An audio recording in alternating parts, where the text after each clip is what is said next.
నరసింహ శతకము. అవనిలో గల యాత్రలన్నీ చేయగవచ్చు, ముఖ్యమౌ నదులందు మునగవచ్చు. ముక్కు పట్టుక సైన్యమొనసి వార్చగవచ్చు, తిన్నగా జపమాల త్రిప్పవచ్చు. వేదాల కర్ధంబు విరిచి చెప్పగవచ్చు, శ్రేష్ఠ యాగములెల్ల చేయవచ్చు.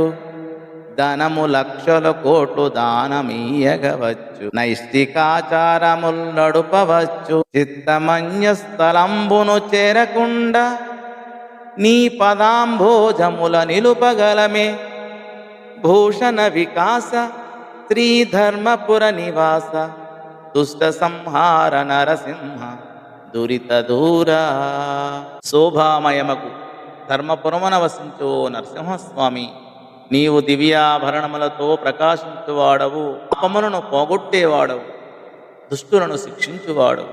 తండ్రి, భూలోకములో తీర్థయాత్రలన్నీ చేయవచ్చు, పుణ్య నదులలో స్నానమాచరించవచ్చు, ముక్కు మూసుకొని ప్రాణాయామం చేయవచ్చు, సంధ్య వార్చవచ్చు, జపం చేయవచ్చు, వేదాలను విడమర్చి వివరించవచ్చు, శ్రేష్టములైన యజ్ఞయాగాదులు ఆచరించవచ్చు, కోట్లు లక్షలు దానం చేయవచ్చు, నిష్టలు సదాచారాలు పాటించవచ్చు. కానీ మనస్సును అన్య ప్రదేశములలో సంచరించకుండా కేవలం నీ పాద పద్మములయందే ఉంచగలమా? సదాచారము సర్వదా వాంఛనీయము.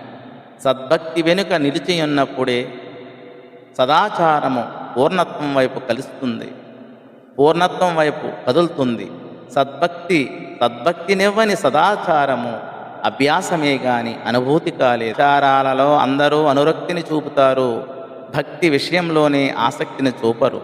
భక్తి లేకుండా బాహ్యకర్మలెన్ని ఆచరించిన వ్యర్థమే. భక్తి లేని పూజ పత్రిచేటు అని కదా సామెత అని ఈ పద్య భావం. ధన్యవాదము.